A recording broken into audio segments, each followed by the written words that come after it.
longest touchdown run in the history of the freaking Baltimore Ravens. Yo, he's fucking. About time they figured that out. Yeah. I mean, come on, man. You spent all that money, and he weighs 250. He's got to be able to lean into something. Crazy. He can still run. That's a scary thing. So what I'm not trying to tackle that dude. I'll tell you that much. All right. So this is Coach's Corner. It's 9:00. High school, youth football talk, high school football talk, college football talk. We're gonna talk a little recruiting. We got some special guests here. We got some good topics for y'all. And at the end of the day, you're gonna learn a little bit. So we'll be back in 1 minute. Come on.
Back off that real quick. Yeah, definitely.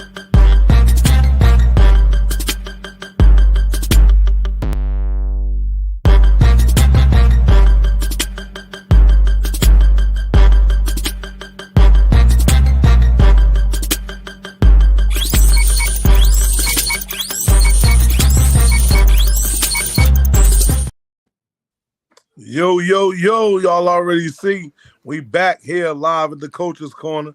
It's your host, your man, DM Football in the building, all right? Got some phenomenal talent guests up here tonight, man. I'm telling you, bro, y'all going for a treat.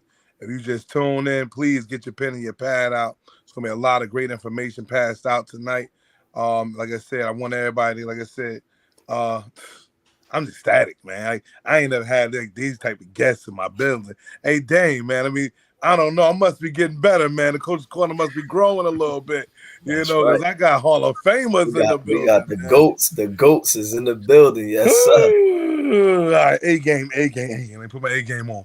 So anyway, like I said, y'all, listen, we got a couple of things. Like I said, got a couple of special guests.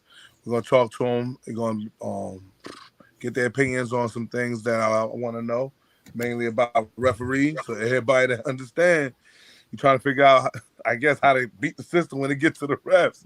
It might help you a little bit, I was thinking handling subs and coffee on the way in and out, but I don't know, that might not work for y'all.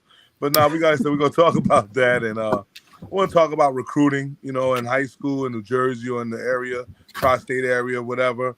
Then we're going to get into some other things, but I'm going to leave the floor for my guests, let everybody introduce themselves. You already know. Mike, set it off, man. All right, guys. Thanks for having me on. So I'm Mike D'Ambrosio. I go by Mike D, the referee, on my Twitter, Instagram, all those fun social media stuff. I host a podcast called Whistle Talk Inside the Mind of a Football Official. I'm a former football coach, both at the collegiate level and the high school level, and I'm still doing it at the youth level, coaching my son's 12U team. And now I've been a part of the New Jersey Football Officials Association for 8 years now. So enjoying it all, and I'm just staying involved in football the best that I can. Yes, sir. Yes, sir. So like I said, look, we're going to get some good stuff out of Mike. So I want everybody to get yourself together. You know what I mean? Hey, D, let's get on, man. Tell them about yourself, man. Where you from? Where we about? Go ahead. No, we both got a D here, I think. Listen. Hey, I'm Coach Daniel Chamberlain, high school coach here in Oklahoma. I do a couple podcasts. The football coaching podcast with Joe Daniel is my primary home. That's where I've been at the longest, just over 3 years. And then Coaching 101 podcast I do with Kenny Simpson. He's an Arkansas guy. So a couple places you can go hear me talk ball. Military member for 18 plus now. Been on it for a long time doing the military stuff. So, Thank man, you. just trying to talk ball as many days as possible in my life and then get it on the field. Listen, like we said, the more you know, the more you grow. So that's what we're trying to do. We're trying to put some great minds together, get some good information, sharpen our swords, and then get into it. Coach D Pass, you already know, man. I got a good name for you. You try to take my man D Chamberlain. Yeah, listen. Don't do that. Don't take appreciate D you, man. Chamberlain's spot. You got your own spot. I appreciate you. I appreciate you having me on. Coach Derek DePascal, high school coach, involved in the recruiting world, do a podcast with Dave Schumann called the Prospect Podcast. Been in this for a long time, still coaching high school ball down here in Central Jersey. And, like I said, I've known D for, a long time and whatnot. So I'm happy to finally get on this podcast and talk some ball, man. Oh, that's what I'm talking about. So like I said, ladies and gentlemen, man, the guests that you got here are some of the best in the business, okay? And so I want to make sure, I think I got Coach Sheed. There he is. Knew he was coming. So we also got Coach Sheed live in the building. Sheed, I gotta let you introduce yourself. I would be remiss if I didn't give you the floor like I gave everybody else the floor. Hey, B, give him his one and only shine. Let's go. Bang. Let's hit it. Dame is in here. Coach D is in here. Hi, I'm Coach Sheed, everybody. Defensive coordinator at DePaul Catholic High School. Also do a lot of training at Pro Edge in Wayne, New Jersey. That's good? Hey, it's your world. It's your world. Al like to brag in the too much. house. I don't like to brag. He said he don't like to brag. Look, that's how he do. Ali P, man, go ahead and introduce yourself. How you guys doing? My name is Coach Al. The kids call me Coach P, Coach Al, Black, whatever they want to call me when they feel like it. I'm the founding DB coach and secondary coach at Slime U. I'm the only ranked 7-on-7 team in the state of New Jersey. And also I'm the secondary coach over at Kip High School down in Camden, New Jersey. Oh, nah, I need a redo. Oh, nah. I told you. Hey, I knew that was coming. See, I knew that was coming. See, I told you. It's a little flex going on around Hey, here. look, Oh, man. they came out with the rankings. They said that we the only one. No doubt. And again, y'all, we live here at the DM Coach's Corner, man. So, like I said, first off, Big Mike D, man, we're gonna get into it. Like I said to y'all, I have about 2 questions I'm gonna ask Mike. I know I got a lot of guys on the floor on the panel. If you got a question you want to ask Mike, you want to ask Jan, like we can do that. Mike, like I said, the first question I think I wanted to ask you was, what's some of your biggest challenges as far as being a referee? Like, what's your biggest challenges you got to deal with? Honestly, a lot of times it's just lack of knowledge from the outside people. The coaches, not so much the coaches as much as the fans and the parents, and then the coaches that are echoing the fans and the parents and hearing stuff from up in the stands. It kind of makes it difficult. And we are all joking around pre-recording, but we all got the football game on behind us. Everybody sits there and they watch these games on Sunday and Sunday nights, and they think that that's what they're going to go see at the youth level and at the high school level, and the rules are different, and there's a lot of different things that we're looking for and different keys and stuff that we're looking for. So people think because they watch it on TV, well, then they're an expert. So they definitely they know everything about it. So when we make a call, if it's not their way, we're idiots. We're this, that, and the other thing. And I get it because I coached. I wasn't always happy with all the calls that went against my team too. But still there with them. But yeah, I mean that's probably the biggest challenge. The kids these days. The social media aspect is definitely challenging when it comes to the players. Coach D and I, Coach D Pasquale, we were chatting last week about something that kind of went viral in our area. Yeah. And it was something that it was caught. It was caught by the officials. That they were penalized. But there was an after scrum that happened that you can't see from the huddle film. You can't see from the end zone film. but somebody had their camera phone in the end zone doing media stuff, and they captured it perfectly. And a kid took a punch to the face without a helmet on, and it was in the middle of a scrum where nobody could see it. But now that's blasted all over social media, and now we're villains again as the officials, where the team got banged for 2 15-yard penalties because there was a face mask, and then there was another unsportsmanlike on top of it.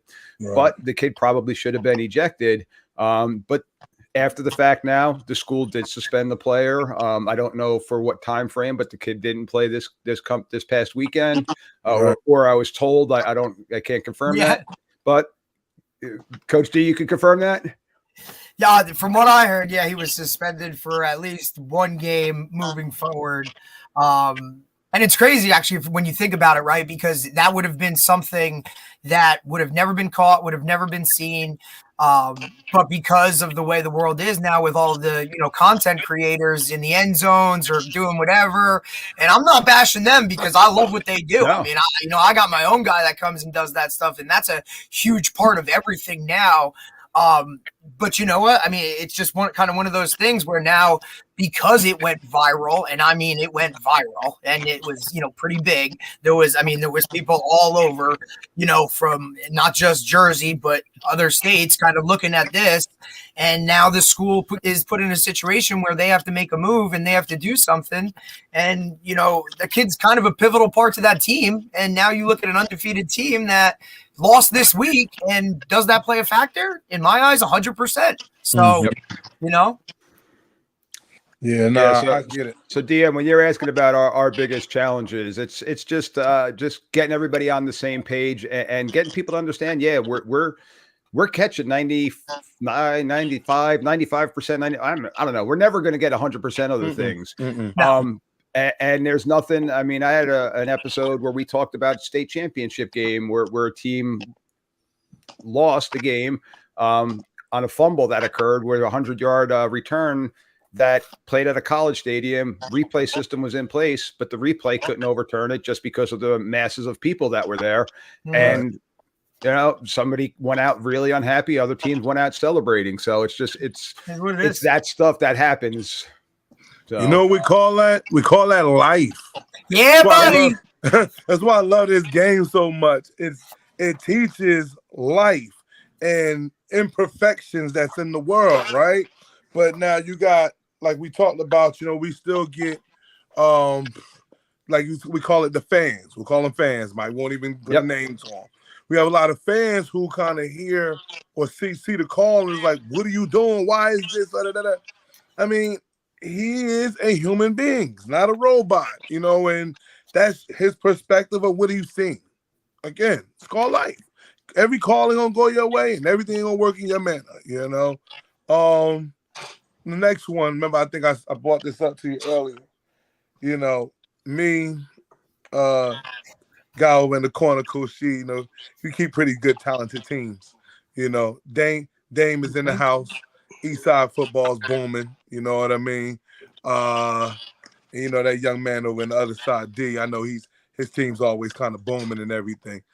I felt like with a good team that I have when I play a team that is lesser in talent or competition, she put the rings up, man. So this is why I don't like this is exactly what he had to do it. It was coming at some point. Yeah, well, okay. I'm sorry. Flag on the play. Yeah. You know what I mean? So, but check it out. Unbelievable. When you play in a team that's lesser in, like, I guess, talent or just skill level competition, whatever, right? Is it that, like, the lesser teams are getting more of an advantage, or is it that the standards are that high for the better team, and so if you get the call against you, you should understand that because you are a better team. Like, I mean, I don't know if you get what I'm saying. You follow? No, I get exactly what you're saying, and I'm going to be straight up with you. We kind of take everything into account, to be honest with you.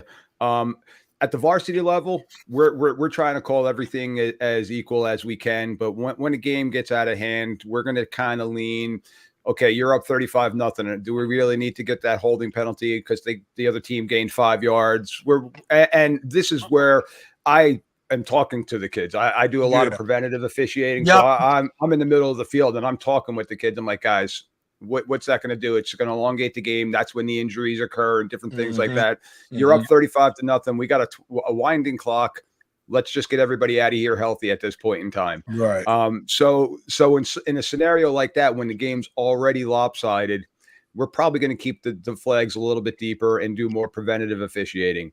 Early in the game, though, it don't matter who's the better team on paper coming in. We're going to call everything as we see it, because we want the competitive game and we want everybody to be there to learn. When I start getting with the JV and the freshman levels, I mean, heck, I joke around. I want to keep my flags in my car when I work a freshman game. I don't want to throw a flag ever because that's still a learning period. But safety fouls and all that type of stuff, yeah, we're definitely going to bang regardless of what the scenario is. If there's a cut block or a clip or a face mask, that's the stuff we can't let go. But the holds, unless it's completely egregious where the guy's getting mugged or something like that, we're going to be like, hey guys, work your hands inside. Unfortunately, what tends to happen and what you're talking about with the dominant team going against a lesser team, dominant team does tend to rise above it. And they do tend to be able to overcome what might be called against them. And we don't go into a game saying, well, okay, this team we know is a better team, but they're known as being dirty. Well, listen, last game they may have been dirty. We don't know what was going on at home. We don't know what was going on in school that day. They could have just had a bad day. Tonight's a new night. Let's go out and officiate the game what we see tonight, not what we saw in the past. So even with all the huddle stuff, yeah, I go and I study film and see what the other teams are doing, but I'm just trying to catch tendencies, just formationally for me to see, hey, okay, this tackle, he likes to grab and hold a lot. So I'm just going to keep an eye on that. But anything dirty like that, you don't know what's going on. So I'm trying to give everybody an equal playing field as much as I can. Man, I hope these people are tuning in, man, because it's some good stuff. Because you get the freshman games, they want you to rep the freshman game like the BCS National Championship. Like, I'm feeling the energies. I just hope these people was paying attention. Hey, D, man, what is like down there by you, man? Like, tell me officiating, or just basically like kind of like, like what's the football like down that area? Who's it? Chamberlain, Dan. Oh yeah, me. We've in Oklahoma we kind of get like it's the good and the bad, and sometimes the ugly. But I've been a part of some small school football, and it seems like we get the lesser of the crews sometimes. Yeah. A lot more things kind of get over, and we all feel like it's always against our team, right? Like that's just kind of how it is. I've also been able to be a part of some of the biggest teams in the state and go to those games and coach, and you get the best of the best ref crews in the state. So, I've kind of seen both ends of it. What you're talking about, does a worse team overall coming in get a disadvantage or an advantage with the reffing? I just see that in the size of the teams that are going at it. Which we all want the best crew, but we also understand there's a lack of people right now. And you can't, you're not going to get, look, I'm really close to the Tulsa area. So we've got the Owassos, the Bixby's, the Jinx, the Unions, the teams y'all probably heard of no matter where you're at. Right. But you probably haven't heard of like Stillwell and Jay and all these little towns. And so these reffing crews, they're just not going to be the same quality, right? Because the games, I don't want to say they don't matter as much, but they're not as broadcast as much. And so I can see that. Being a guy who works on the internet and do I understand that how that works, right? Okay. All in all, I think Coach Shambo, I don't mean to jump in on you, and we do get that around here too. I'm down in the Shore Conference predominantly, but even across the state, on the bigger games, on the higher profile games, they're trying to put. You got two of the better teams out there. We want to give them the best game, so you're going to get one of the better crews on that game. Now it cycles through. I'm biased to my crew. I think I'm on the best crew in the area, but you guys all think you got the best coaches in the area, so and rightfully so. So because of the lack of numbers, there are going to be some crews that are a little bit better than others. And we've got a lot of games now that are starting to get played. And I think, Coach Jambo, we talked about this. Games are starting to go on Thursday nights because we don't have enough referees for Friday nights. Everybody wants Friday night lights, and there's just not enough of us. So now some teams are going on a Thursday night or a Saturday night so that they can get a crew, let alone the crew in there. So. Yeah. Yeah. We're small enough around in our area. You know, we still see kind of like the hometown favorite. I've been at a school where the guy who was the head ref for the game also owned the contract to take care of the field and all the grass cutting at the school, right? So it's like maybe his wife was like the superintendent. Maybe you shouldn't be here. Here's the deal: is he called us way harder than he called anyone else. So it didn't. Yeah, it usually works opposite, right? Like, hey man, give us a break. No, I'm telling you, hey Derek, it happened to me this week. Yesterday, I was just telling the boys, like, my old social studies teacher was reffing my game. I thought I couldn't coach. Yo, he was giving me the business. Hey, you're like, let's go, man. I wasn't that bad in class. I showed up and you told me to. I'm not even Coach Massey. Don, get behind the line. First name basis, you know you're in trouble. No, I thought he was gonna call my mother after the game, like he raised his kid wrong. Where's his ball?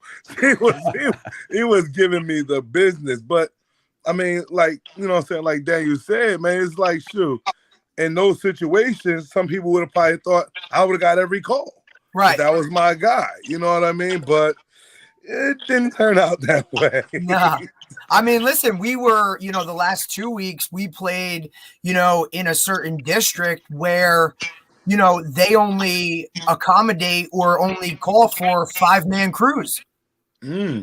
So, you're going into these games, and Mike, you can attest to it, and you know who I'm talking about. Yeah. And it's one of the better public school teams in this state. And so, when you're going to play these other schools or, within it, like, you're going to have a 5-man crew.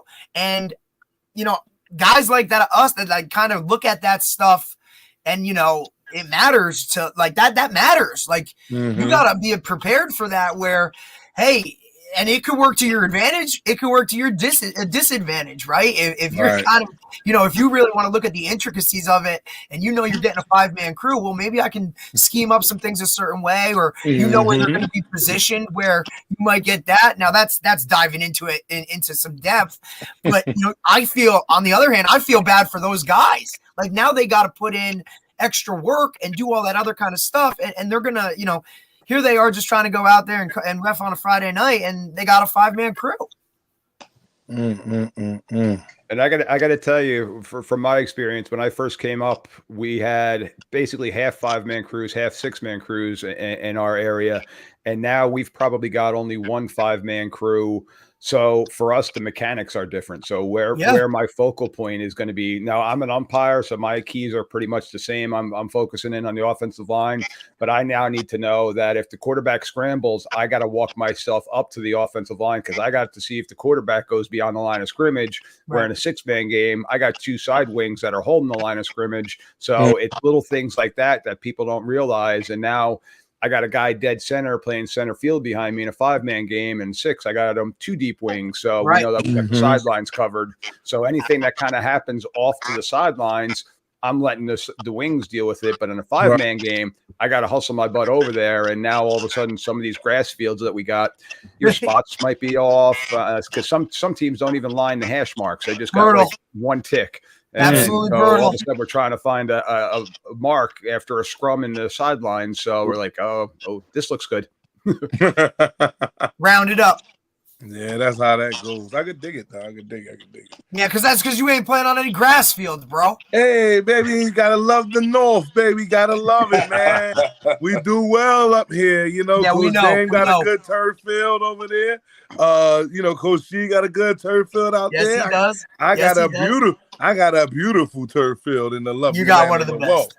We got a few of them. Okay, that's we know. Interested.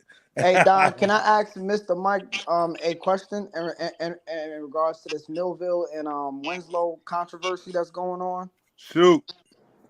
I don't know this one. Let me hear it. Yeah, what's this? Okay, so what is it? Okay, so the issue of the past interferences of between Cam Miller, Lazir Brooks, and Jaden Everett. They were saying, do referees call 4-star and 5-star guys differently than they call the standard athlete guy? Like you guys were saying, against teams that are not of the same talent. But you just had two teams that were the same level, right?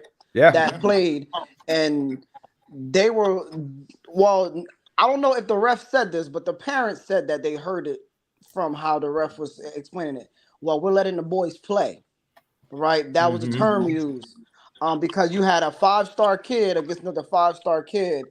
We're not calling that pass interference, right? So how do you guys go about it when you guys have big matchups like that in the state of New Jersey, like even down in the Shore or those Millville and Winslow type of games where you have to still call it to what you see, not to what you want the crowd to appease to? So a saying that my head referee says is that flags F up games. So if it's common hand fighting, we're gonna let hand fighting go for the most part, as long as both players are making a play on the ball. Doesn't matter if it's a 5-star going against a no star. If it's just common hand fighting, it's when you start seeing that extended arm one way or the other and really creating that separation there. That's when we're gonna really start looking for the OPIs or DPI, defensive or offensive pass interferences. But yeah, I mean, it shouldn't matter what the matchup is. I mean, heck, I'm not seeing 90% of that stuff because I got my back to it. So, but I know my deep wings that they're just trying to call what they see in a fair way. And I'll give you an example. About 10 years ago, state championship game up at Rutgers. Game ended on a Hail Mary play where receiver pushed off and then went up, dove backwards, and made the catch. And the official dropped the flag. We had offensive pass interference, and they brought it back and went back 15, and they couldn't recover from that. And that ended up being an untimed down, but it was two studs. One kid went to Penn State. The other kid went, I forget off the top of my head, but he ended up down in Florida. So, I mean, these were two dudes that were going at it. And Right. yeah, it was an extension of the arm. So they're calling it that way. They call it. Yeah. I mean, I get it, but obviously, Al, you know how it go. I want the calls going my way. So if it ain't going their way, who knows? Who we got? We said the ref makes a mistake, how can they own up to it? For example, Cowboys and the Giants, they call the face mask on the wrong thing. Hey, I know how I get it, but I mean, maybe Mike could, Dan, they could tell me how it goes in their land. I don't know. I mean, yeah, we definitely have made mistakes, and we had an inadvertent whistle a couple of years back, and we walked right up to the coach and said, "Coach, that one's on us. We screwed that up." And coach, high quality coach, class guy, was pissed off, rightfully so. But he moved on. He's like, "All right, let's play football." It's in the past. So yeah, with the Giants play, and again, I'll refer to and Coach Derek can back me up with this one. We just had another one down here that ended in a controversial play, and our state association came out and posted an apology, said, "Hey, the rule was misinterpreted by the officials, and because of the misinterpretation, it ended up costing a team a win because it was legitimately a last-second field goal that got blocked." Scooped, which the kid should have just dropped down onto the ground with it. There was no need to try to scoop and score at that point in time because his team locked up the win. But his whole bench cleared to celebrate. They all ran off the sideline, bro. It was a live ball play, and the officials they threw the flag on it, and they called it illegal participation. The state came back and said, well, that's technically not illegal participation. That's an unsportsmanlike conduct penalty because the players didn't actively participate in the play, meaning they weren't actually lead blocking on the kid scooping and scoring. Right. So the officials in the heat of the moment misinterpreted it as an illegal participation, offset the penalties because there was another penalty, gave him another try for the kick, and that kick was successful. And that's how they lost. Yeah, brutal. We see bad stuff in our area, and I just have an understanding that as a professional who's meant to regulate or police a sport, you can't come back and say we're going to do that again because I screwed it up. There's no going back. So if I made the call, I don't even really argue with refs. Like, No, it's not worth my you time. might, you might tell them, I'm yeah. okay with like have the rule book and just be like, look, I understand there was a mistake made. Here's the rule. We're playing by this rule. What rule did you intend to be? You know what I mean? But you can't go out and be condescending, be an asshole. It's just going to cost you the rest of the game anyway. Yeah, it come back and bite you. Yeah. I make mistakes in play calling. Okay, the kids make mistakes in reading the play. The refs are going to make mistakes in policing the game. So let's move on. We had a kind of a funny situation this weekend, and you sometimes you have to wonder. You talk about refs give you a call to pay you back for like I screwed up. I'm gonna give you 5 yards here, but we had a punt that went down the ref way down there. I mean, he's back behind the return man, ends up with the ball between his legs, and he like ends up like he's trying to run and grabs the ball with his ankles. So now he's inadvertently stopped it, and it actually worked for us at the time because it was about to roll in the end zone for a touchback. And so we, our guys go down and grab it and down at like the 5, and we're like, Right. hey, let's go. Randomly, there's a flag drop back behind the punter that made us have to back up 5 yards and kick it again. So sometimes you wonder if there is a late flags. You got to wonder, like, is this work? Is this team working together? And they should be. But like, hey man, I screwed that up. Can you help me out back there? Yeah, like bail me Oh, out. yeah, there was a holding on your gunner who just sprinted by a guy. You know what I mean? Like, Yeah. sometimes you got to wonder. But at the end of the day, man, it's like it's a hard job. There's going to be mistakes. I can't go out. Look, in the moment I'm going to fire it up. Hell yeah. But I got to have that restraint that I try to teach my kids, like emotional awareness, emotional intelligence. You can't be attacking these refs on the sideline because they screwed up. Because Lord knows I've screwed up in the middle of a game, so they're going to do well, right? You ain't never lie. You never lie. No doubt. Listen, man.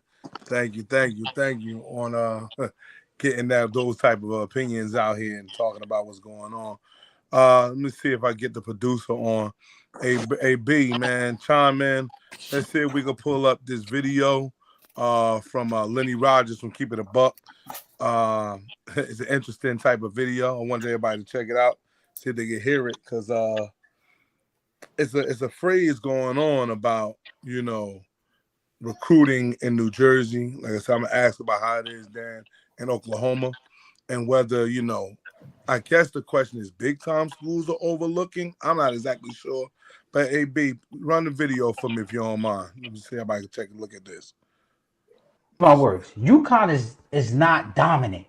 Why isn't UConn recruiting this area, right? Why isn't UConn coming in here and taking, those type of kids, right? I saw a Donald Massey comment on one of our posts, and he was saying, well, maybe they, feel like they're doing good with their kids. You can't be doing good. You can't be doing good because it's bad. It's bad for you, UMass. It's bad for Temple. Now, like I said, I definitely wanted to check this out. Like I said, as far as these guys recruiting guys, and I know that the schools obviously that was named, I mean they don't knock out the box as far as wins and losses, but as far as recruiting our area, from doing the research, they have Jersey guys on their team. They just might don't have the Jersey guys that some people want them to have, right? I've heard mentions of names like Kama Nungai, and like maybe Kama Nungai should have got recruited a little better. Somebody should have known, but I mean, luck of the draw, in my opinion. I mean, if your coaches do a good enough job, if the kid does a good enough job, we are in the 2024 era where a highlight tape can be sent from anybody, right? Anyone can go to a camp. So you kind of need your head coach, but you can kind of do a lot of work yourself to kind of get yourself in the door. And then because of those two things, I don't see the talent being overlooked. My opinion was this though. If you're in point in case, Dan, let's talk about your Oklahoma. Would a coach from Oklahoma come all the way up to Jersey to recruit a 6'1", 220 kid if he's got the same type of 6'1", 220 kid in OK? Like, this is what I know. I know that. So here's how I've been at high school coaching 5 years. The recruiting is it's the last thing I've cared to really jump into because guys, like I just told you, I've been at 1A, 2A, 3A schools. We don't We ain't got D1 kid. We don't have D3. We don't have NAIA kids. We got kids that are never going to touch the field again when that last whistle happens on their senior year, right? So getting to go to Owasso last year, big time school, that was great for me because I can see like we do have those kids and these recruits. It is happening. I can only give you anecdotal stories. When Lincoln Riley was at Oklahoma, he was not recruiting Oklahoma. There were no position coaches going out to the schools to go, hey, what have you got? Even like, what's the best kid on your team? Cool, you're a 1A school, you've got 15 kids. Who's the best? That wouldn't happen. So where you're talking about UConn not recruiting the area as well, this is D1 Oklahoma. This is the premier school in the area, right? I mean, Texas toot their horn right now, but I think we've got them like 13 out of the last 15 years or something. So, it's the number one team in the area. I like how you say that like you weren't sure about that stat. Nah, gotta slip it in there. It could be one or two, either way. I don't know. But so since Brent Venables has taken over, guys, there's DeMarco Murray, running back coaches, walking into the smallest schools in the state and going, hey, I just want to meet your best kid. Maybe he doesn't have a shot. I don't care. Coach, who do you have realistically I could take? And who's the kids that need to see a recruiter to understand what this process looks like? But, Brent Venables has made it a mandatory that he is going to recruit and take Oklahoma kids. And we're seeing it. There's a lot more Oklahoma talent there. Now we're still getting a lot of our talent from Texas, starting to pull them. We're still taking them from all over the country. So the long answer there, no, he's probably not going to go up to New Jersey and recruit your number one 6'1" is for whatever reason not D1 quality. That stat alone says you are not a D1 athlete. That facts, please. Not by my word, by guys. I think they're coming all shapes and sizes, but that's just realistically you're not going to get recruited. So no, he's not going to waste the gas to come up there. His time, his assistant's time, their resources are all limited, and you just got to get the best bang for your buck. He can go down the street down here and get a 6'1", 220 that he can try to make a preferred walk on and not spend any monies. You know what I mean? And that's what it's about. It's about them saying, okay, I'm allocated X amount of dollars. So now to get that kid from out of state, that is a plus $30,000 to $40,000. Whereas I get the kid in state, it's $12,000 total to get that kid in here. So, that's my thoughts on it. But look, me, I mean, I'm not a guy that ain't going to put my money where my mouth is. So obviously, you got something good, Sheed. No, I'm just listening right now. I ain't got nothing right now. Yeah, tune in. Tune in. The state school, which is Monmouth, right? Monmouth is our Division I AA state school. And when you do the numbers, Monmouth has 61 kids from New Jersey on the team, right? Now, I ain't getting into how many of them are public. I ain't getting into how many are private. But I see a large number from public schools are getting those guys, and that Monmouth got those guys. I mean, out of 61, 44 of them are from public schools, right? All right, cool. Then you go to UConn, right? So in UConn, we got 7 kids from Jersey in UConn, right? I know I coached one of them. And then as far as the private thing, and I'm going to tell you why I'm bringing that up. It ain't got nothing to do with you right now. I roll. So it's 5 kids out of public school, 2 kids out of private school. All right, well, let's go to Temple. Temple got 22 kids out of Jersey, right? And out of Pennsylvania, they only got 21 kids out of Pennsylvania. So they can't be overlooking because they got more from our state than their state. But hey, I rest my case. It's 11 private school kids and 11 public school kids. And the last one I want to use is UMass. UMass got 8 Jersey kids. 3 of them are public school kids. 5 of them are private school kids. I broke that down with the public and the private for this reason only.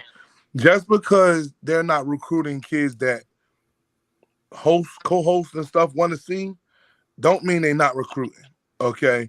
Guys out here recruiting and they're doing their due diligence and they have to feed their families on this. Okay, can't come back to Oklahoma. You can't go back to UConn, UMass, any of these schools with the kid that ain't going to be able to change the trajectory of your family. All right, I got to bring in a kid that's hopefully a kid, so that way I look like a great talent. I got a good eye for talent. I'm a good scout.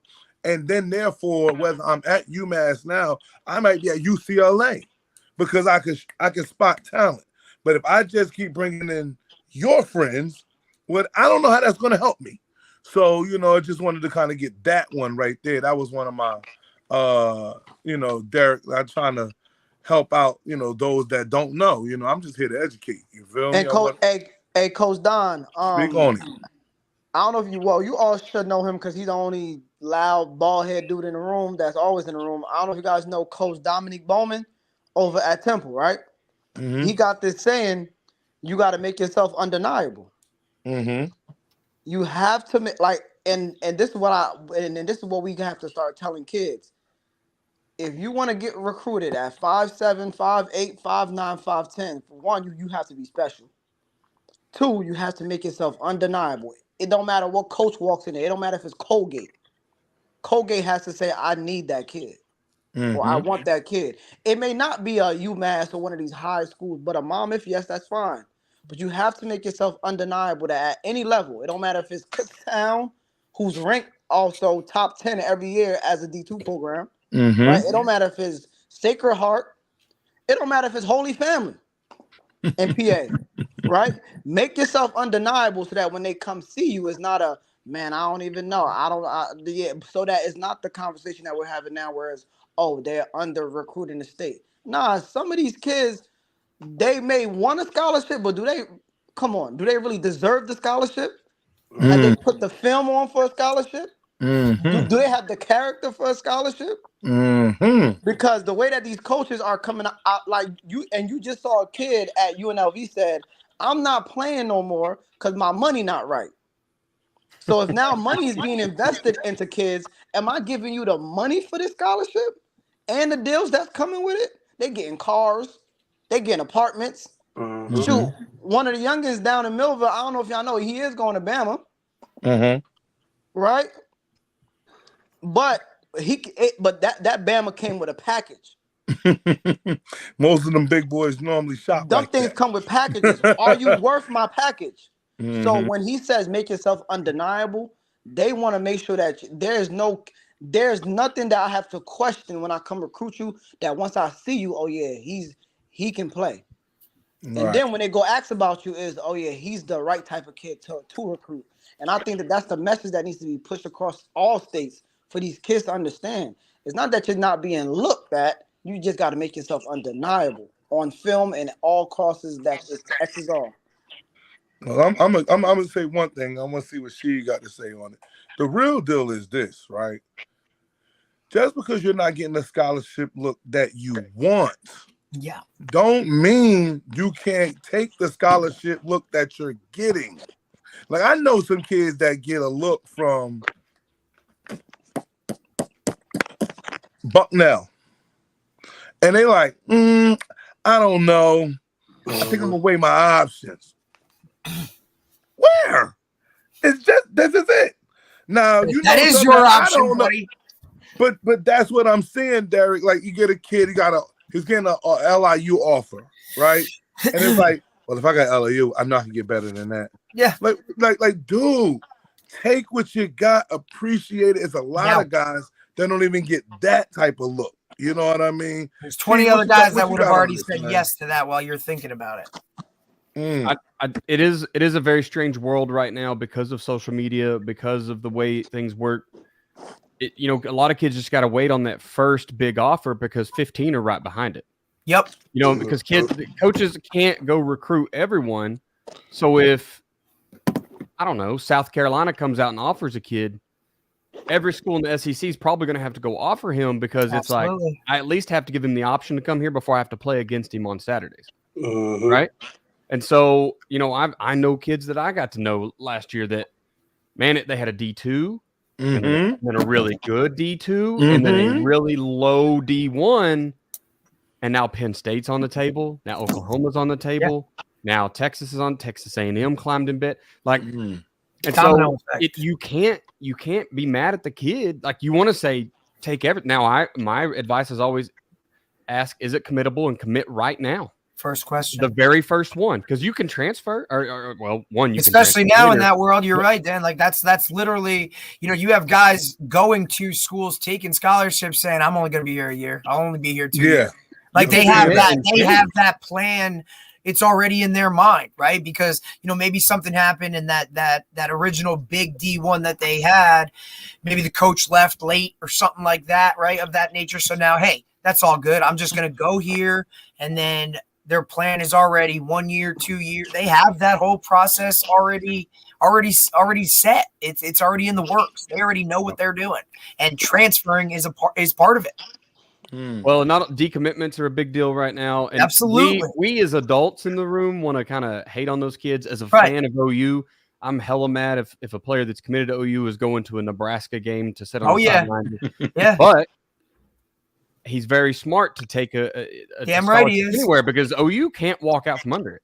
No. Right? We had Kobe McKenzie's a linebacker for the Sooners right now, and he committed to A&M, went down there, was recruiting kids in the locker room, and then last minute changed his commitment back to OU, right? So, I mean, there's a game within the game within the game. You want to talk about how we do it as coaches? The kids have the opportunity right now, too. So being mad at them for changing, we've got to throw that out, because we want what's best for them. But we can't tell them commit to the first school that offers you. And also, I'm super mad that you changed your commitment later on when a better school comes along. Right. So, I mean, you try got to talk out of both sides of our mouth. You know what I'm saying? Yeah, do what's best for you. What's best for you is taking the first one that offers that's committable. That's what's best for you to get your school paid for. And then just, play ball with everything that comes down the road. See what you got on this topic. Yeah, I mean, the landscape of the recruiting has changed so much. It's hard to kind of pinpoint the right direction. Whereas in years past, it was, okay, go to a school that you're going to play, get a good education, right, and enjoy your college experience. Well, now there's so many different variables to that, to where now, like you guys are talking about, a kid can go to a Rhode Island for a year, dominate that level, re-recruit himself, end up at Oregon, and become one of the best left tackles in the country. So it's a lot of different variables in recruiting now that we just have to be careful with painting the narratives, because narratives are ruining these kids and their decision making, because they're trying to fit narratives with following different platforms and that sort of thing. And sometimes the information is legit and sometimes it's not. But because people have a voice, that don't mean you have a voice, if that makes any sense. 100%. So it's like, platforms like this and coaches like ourselves, and there's other platforms out there that's doing their due diligence with trying to provide the right information for these kids so that they can make the right decisions as long as with their parents.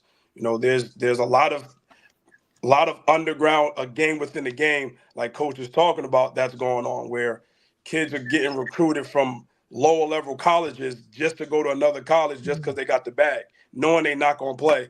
But I can't turn down this bag, this NIL package deal, where I can set my family up for the rest of my life, even though I know I'm just here to be a backup. So it's a lot of that stuff that's going on, to where we don't have to talk about the recruiting process. Now we have to talk about how to manage your money, how to negotiate. That's the direction we're going in now. I think what's something we haven't talked about. Sorry, Mike, I'm going to cut you off here. But with NIL and with transfers, high school recruiting's at an all-time low. Right? They can go out and take a kid from any of those low-tier schools or a peer school, right? And take who they want. And we've been experiencing that with coaching already. Like, less people are showing up to knock on the door to ask about your kid, because why would you give that scholarship to a guy who can't, who's unproven? Look, I'm an Oklahoma fan. Jackson Arnold is the starting quarterback to start the season. He's a 5-star kid. We think he's the answer. He's the truth. It's now week 5, and we've gave him the pine, and we're going to start a 4-star over him. You don't know what you're getting. Yeah, you don't. So why would you not take a kid that's at least proven at the next level, right? He's played his 5th or 6th year of football. Go get him. So high school, and that's actually weary. And that's actually where I was going, because didn't Deion Sanders come out and say, I'm only going to recruit like 3 or 4 5-stars, and then I'm just going to hit the transfer portal as hard as I can, because he shows that film against that caliber. So that's where he's spending most of his recruitment time, is on that side. And then you Interesting. get DJ Uwangale, who's stinking up my Florida State right now, man. But he was more proven than the starting a true freshman, right? And the guys, yeah. Guy can't go wrong with that. Now, that's one that's disappointing because Oregon State gave him a shot and he lit it up there, and then he kind of bailed on them. So it's one of those scenarios. He had his chance at Clemson, it didn't work out there. Went to Oregon State, had a great season up there, and then he left them behind for money on the table again. But that just goes to the recruiting aspect.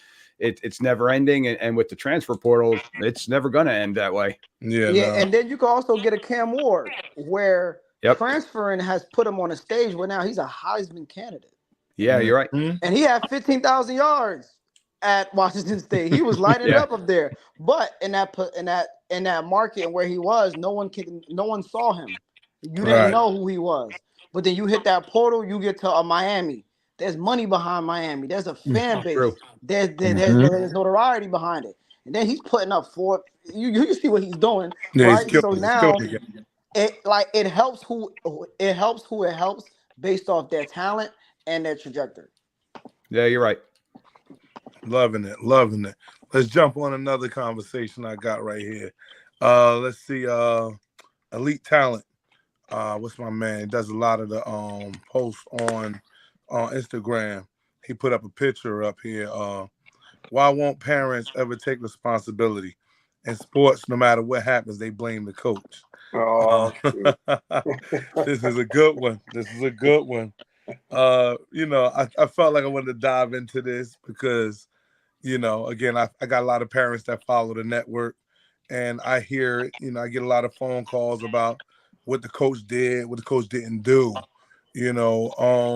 The big thing is a lot of parents don't really know exactly what's going on. You know what the practice is like. You don't know what the scheme is like. You don't even know what your kid's supposed to be doing. Even if he go home and tell you, you're still not a part of that staff to understand what it's about. I feel like the reason why the parents do a lot of the blaming is because of that, the unknown. The one thing that parents can take responsibility for is their off seasons. To tell you, I work with a lot of parents, and I bring parents in to him to train their kids doing wide receiver stuff, DB stuff, like almost every Friday, sometimes Sunday. Like, this is what you have to do. Like, this is the part that I ask a lot of parents when they give me the conversation of why my kid's not whatever the ... is. I go, what do you do? ... Okay, because if you ain't doing the little things like, Dame has a terrific track club and a track program. You don't have your kids running track. Well, don't ask why he's not getting faster. He's not going to get faster from Monday through to Friday at practice. Like, ain't going to happen. Like, if Monday through Friday, only thing we can hope is that the scheme is in, how to beat the team, and he does his job. That's what we can do. But after that season is over, and you got a good 6 months that you can invest, whether they're doing another sport, like Derek and Al said, they got 7-on-7, 2 solid programs over there between Slime U and UC, Boardwalk Beast. These are good programs that you can probably put your kid around with good, solid coaching, and this thing will help. And I know that most of these guys that you have on, that you see here, Daniel, you could tell me about how it goes down there in OK. Is if you put yourself with the right person, you'll see your kid going. And you won't have to wait long. You'll see it. He'll come back asking, I got to go back to practice. I got to go to training. He'll push the envelope. But if you don't hear him saying stuff like that, well, maybe the person he's with probably is not, getting him in that mental mind state where he wants to, I guess, like I like to say, he wants to eat more of what he's got to offer. Anybody want to jump on? Hey, Dang, I ain't heard from you in a while. Jump on this one right here for me. Open it up for me. Well, there he is. He's like, you wanted him? That's the beast. Now he's there. I'm gonna tell you what's gonna happen. She's gonna go get his beast, and the kid's gonna take over my show. This happens every 2 weeks. He into his cars right now, so he really not paying attention, man. But I had a conversation with a parent today. Just she was like, I would love for my son to run track, but he doesn't want to do it.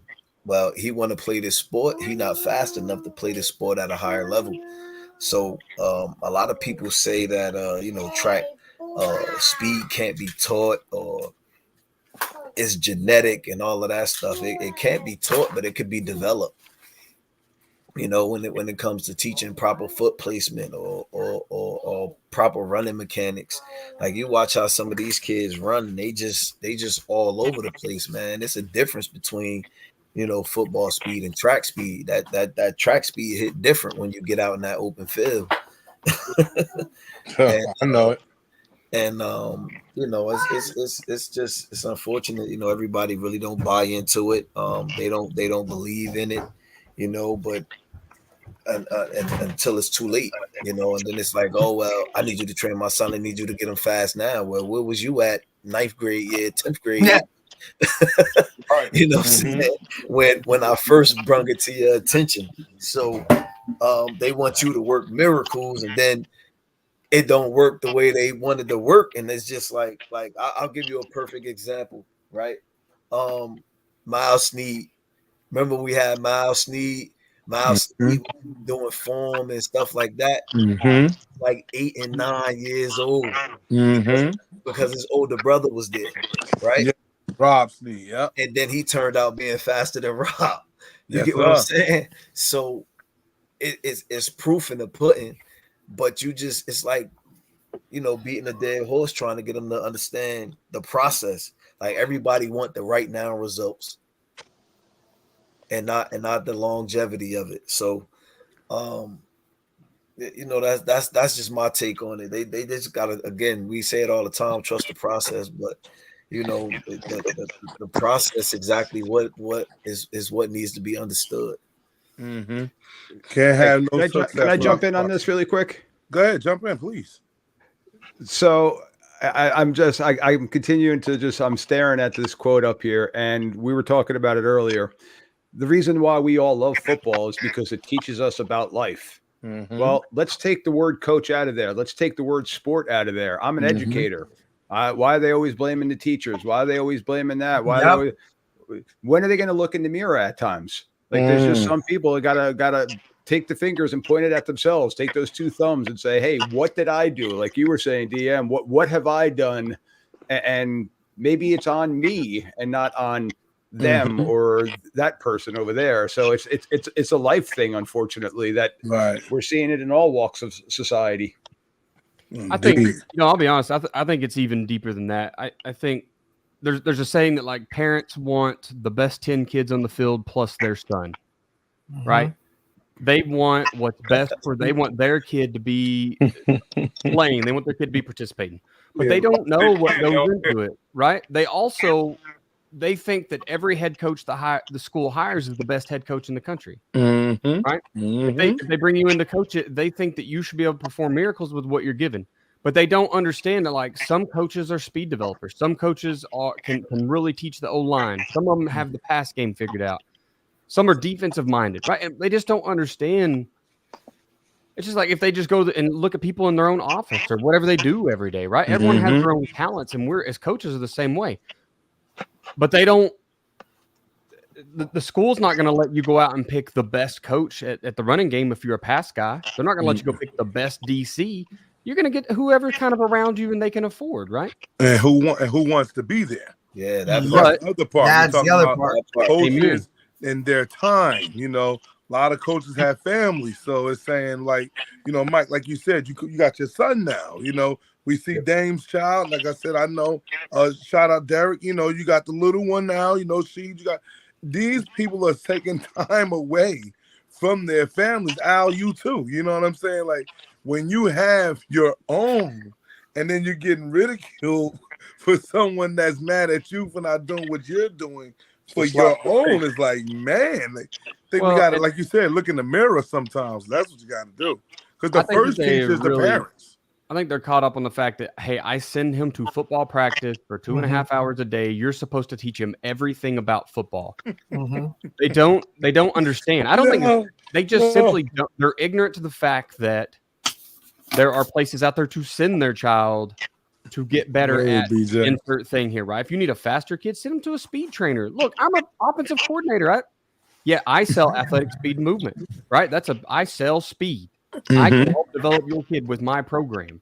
That's something you get from me as a coach, but there's schools around here won't hire me right now. So that school's not getting that speed training. You know what I mean? So they don't understand what resources are actually at the school or not. They think I send him for 2.5 hours to football practice. He should be the next D1 athlete with speed, size, everything.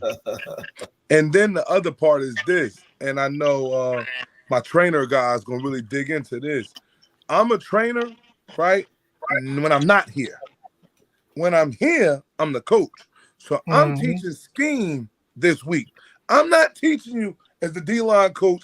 We're not getting into certain things that I would like to get into, hand fighting, getting extensive sheets, you know what I'm talking about, with your receiver stuff. We might not get into a lot of this intricate stuff this week.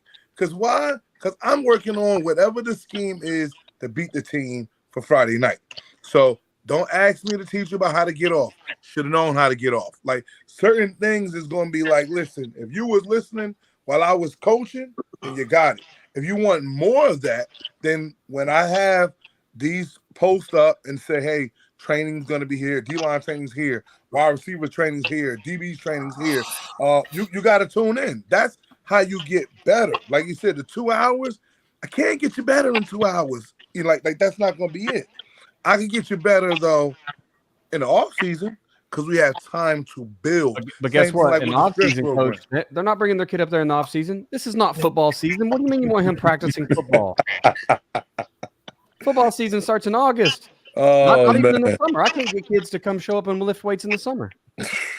Now, how do you all feel about the parents that wait too long to get their kid into the sport, but still want that kid to maybe get a scholarship or do something well? I gotta have realistic conversations. Yeah, but they don't even want to hear that. Some dads are living through their son that got 2 left feet. It's on them. I can only tell you the truth. Now, if you don't want to buy the truth, you got to go buy the lie from someone else. And especially with my brand and with my name, what I try to stand on. So every time I get to that child or that kid, whatever that parent, and they give me well, coach, can he become, that next guy? Like free throws, and he scored his first touchdown this week. But free throws. it's a kid that, was late to taking football serious. Good height, you know what I'm saying, and everything, big hands to hold on. Yeah. But you're late. So what I said to moms was, listen, being that he's late to the party, then we got to put him on a different type of program. Don't look for Division I. Just let's look for an opportunity. Whatever that opportunity is, hopefully we let them understand that he's still a work in progress. He shouldn't be looking to play right now. He should be looking to fit in to your program to learn how to be a better receiver at whatever it is. So this way he understands how to, he can benefit. If parents buy that, then their child ends up in a great spot. But if you go, screw you, Coach Don, you don't know what you're talking about. I'm sending him somewhere else. Well, you know what ends up happening? The kid ends up losing. And it always ends like that. We're working. We 30, 40, 50 years old. We older. So the show's over for that. All of that trying to get it done. For the young man, he's 17, 18. He's a senior. That time where he has to become a man. So if their parent don't buy in, then usually what ends up happening is he the one that gets kind of like slighted out of that deal. But, I can't say nothing much about that. Yeah, well, I think part of the problem is to jump in here is that, we're willing, because we do care on the level that we care, and how I work and how we do things, you know what I mean, is we're willing to have those really tough conversations, and we're willing to tell them the truth, and it might not be what they want to hear, but with the way the world is now, there is 10 other people that are willing to lie to him to get $1 to help him train with them. Those guys will lie to him to have him play on their 7-on-7 team. Those guys will sell him a dream. And then at the end, when it don't work out and mom's is kind of like, what's going on? They'll run and they'll be nowhere to be found. Right. And then it ultimately has to, where's he going to run to? He comes back to, one of us. Right. And now we got to kind of, hey, because we are who we are, we're going to try and help him and pick up those pieces, right? So I just think there's a lot of, fake, guys out there that say it's all about the kids when it's really not all about the kid. A lot of them have their own personal agenda and whatnot. And it kind of gives some of us that kind of stand on what we do. Yeah, man. And look, like you said, like Coach Chambers said, like you can't get guys there, on their own and let alone, and they sure as hell ain't going to pay, right? So, I don't think when people put numbers to this thing, like, don't ever do that, right? Because that's not why we do this, right? Because we sure as hell ain't making money. And like you said, taking time away from our own families to ultimately coach other kids' families. Sometimes we spend more time with our assistant coaches and these other kids, and then ultimately our family is sacrificing, right? So, and then here we are on the front line taking all the bullets, and at the end of the day, we're still the ones there, putting in the work for the kid, full go. But I think that's a real issue, and I don't know really how you fix it because I'm sure it's always been around, and it's only just, exploded more with social media. The fact that just everybody has more access to these kids. I mean, like you were saying before, to get recruited, you don't even have to use your head coach anymore. That could be the last guy that finds out you committed to a school, and for the coaches, they don't have the college coaches. They don't have the time to sit there and go through a coach that, that process anymore. They got to get they got to get the guy in the building, figure it all out. And if I can cut out that middleman, right? Even though, hey, that middleman, the head coach, is probably your best asset to finding out what this kid really is. These guys are willing to just kind of skip over that process, DM with dad or some street agent, some guy that's told him these goods, Pee-wee, and now here we go. It's a way bigger issue than we're talking about, and we sure as hell ain't going to be able to fix it overnight like that. We just continue to do what we do and just do what we do with our kids and help them out the best we can. I'm gonna kind of help the parents out a little bit on that, just that post up there. I think it has to be a level of transparency from the coaches where you feel like you're not explaining yourself. Absolutely. Now, because sometimes I don't gotta explain myself. I'm doing this, I'm doing that. But one thing I learned from coaching at a junior college, when I was coaching receivers, I would have shout out ASA. Yeah, man, I would have 15, 16 receivers, and 9 of them were good. So now I have to figure out a way to tell those 9, look, you're not playing because of this, you're not playing because of this. So what I do with parents is I create a file for your kid. So defensively, we get homework every week throughout the season. I collect the homework. I have a file. I also go through every clip of your kid, good or bad. So now if there's an issue, and we get those issues, now let's sit down and meet and talk about it. I like talking to parents because like you're talking about, we're going to put that mirror right in front of your face, because when I meet with parents, I meet with the kid too. So now the kid got to figure out who he going to lie to. Right. Boy. There we go. And 100%.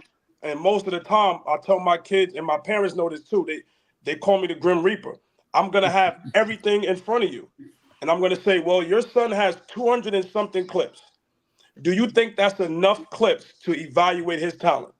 Yes. Okay. Here's his percentages of what we graded him on: communication, alignment, making plays, missed tackles. He graded 30% out of the other 2 guys he's competing with. Who would you play? Would you put your salary on your son's kid? You know what I'm saying? Exactly. And I put the mirror right. So sometimes the parents are sitting in a meeting like, yo, dude, you ain't even telling me this is happening. You got me sitting here. No, that's it.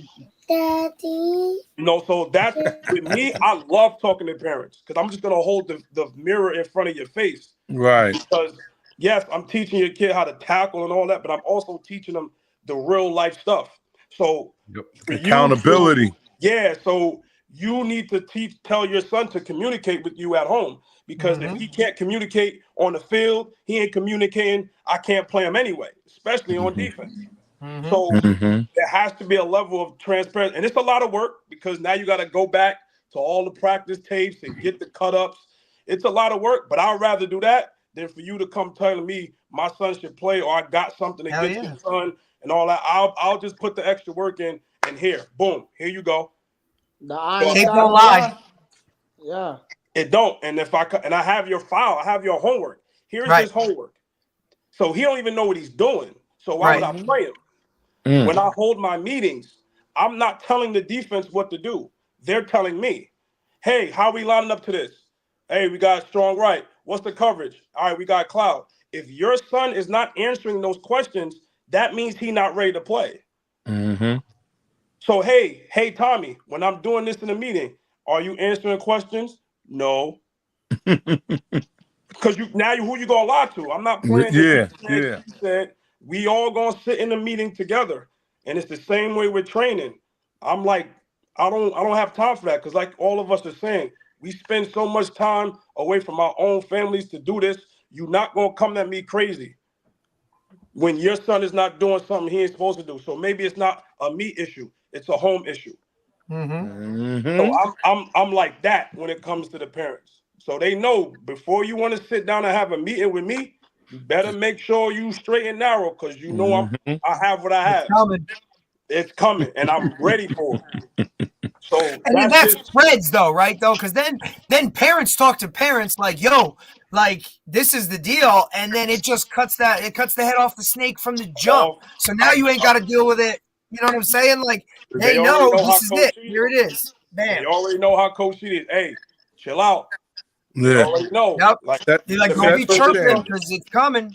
That's what that is. Set the standard, live by the standard. That's I it. know we're probably going to move on topics here pretty quick, but I do want to. I'm also a big believer in extreme ownership, and as coaches, we also can't always just point the finger at the parents, right? Like, hell no. If you're not spending your offseason getting better at scheme, getting better at communication, getting better at developing players, getting your kids recruited. Look, guys, I picked up in the last 5 years, I picked up Photoshop. I started making graphics to make my teams look better, right? I want on Friday night, social media attention makes us look good. I wrote newspapers for my team one year because the people that were writing the newspaper articles at the newspaper, we were always the villain, always the bad guy. So I increased my skills to make sure my team looked good. I think if you aren't living by extreme ownership and taking all that stuff personal, make it your job, right? Are your kids slow because you don't know how to train speed? Are your kids missing tackles because you don't know how to coach tackling? Maybe you got a head coaching job too early. Maybe I was made DC day 3 of my coaching career, of my in high school coaching career. Okay, day 3, the guy was like, "Listen, the guy I hired to be DC is not going to do it. I'm going to make you the DC." I had no idea what I was doing, but I called plays for a year, and that spring, I jumped onto JoeDanielFootball.com and bought an annual thing, and I went in and learned defense, and I learned how to coach. I played 4 years in high school, but I didn't know how to coach it. Right. So you have to go back to extreme ownership. Are you doing your best every single day in the off season? The same crap you expect of your kids. Are you putting that time and effort in so that you get better at dealing with kids? Because we know they're not as committed as us. Right. So what are you doing to be the best coach possible for that kid too? So that I just want to make sure we got that in there. That's all just holding up that mirror, and that mirror is a hard thing to face for any angle. That's the issue. It's that two-sided mirror, bro. I'm gonna drop one more question on us, then I'm gonna let everybody have the closing remarks. The last one I want to post up, Brandon. Let's see. About this, I posted something on Facebook. Got a lot of buzz about it too. The question was, could someone explain to me why Little League football teams close rosters? Okay. My point I put after that, if the parents have to pay anyway, why can't the kids play? Now, the reaction I got from this was people was talking about dominant kids going from one team to another team, right?